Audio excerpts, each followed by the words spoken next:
We attended the corporate versus agency session, and it was an overview of the different aspects. Agencies, they work with a variety of clients. It's very fast paced. You're sitting there in your office, you look up and you realize it's 5 o'clock. You blink again and it's 9 o'clock.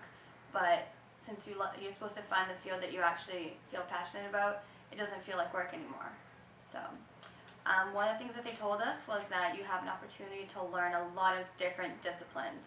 You sit there and you can learn some graphic design, you can improve your writing, and you can improve your blogging skills at the same time.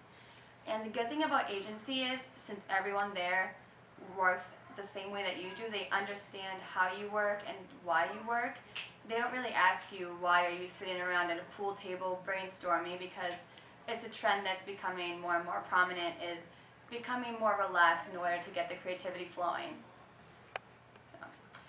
There's opportunity for advancement, which if you work hard, you can become a CEO at 28 years old, which you don't see in the corporate world.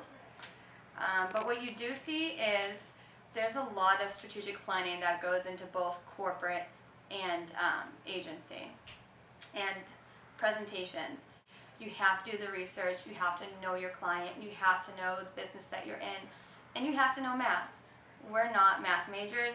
We struggle with simple restaurant bills, but the reality is you have to know how to read a finance sheet. You have to be able to read any spreadsheet with numbers on it, and you have to know basic math. So, issues in crisis management happens in both agency and corporate, so you need to know how to handle that. Now on the corporate side, there's no billable hours.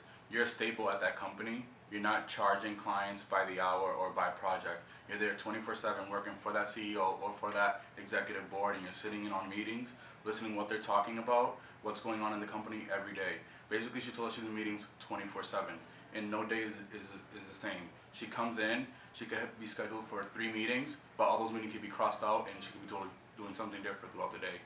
And she says that it's really good to be a client for once in a while. Like, she'll hire an agency to work for them to do something outsourced in the company, because she'll do like events inside the company, but she'll also hire something if there's a crisis, there's something wrong going on at the hospital, especially her that she works at a hospital.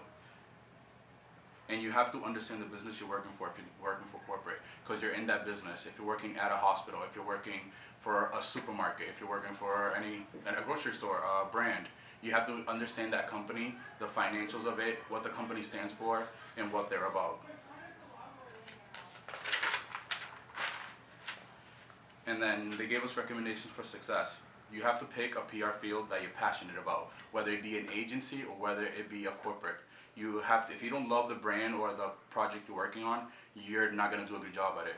You have to be passionate about that brand, so that way the way your passion that you have exceeds and shows a great thing for that brand. Do an internship. If you need to do an internship, whether it be corporate or agency, so that way you know what you want as soon as possible.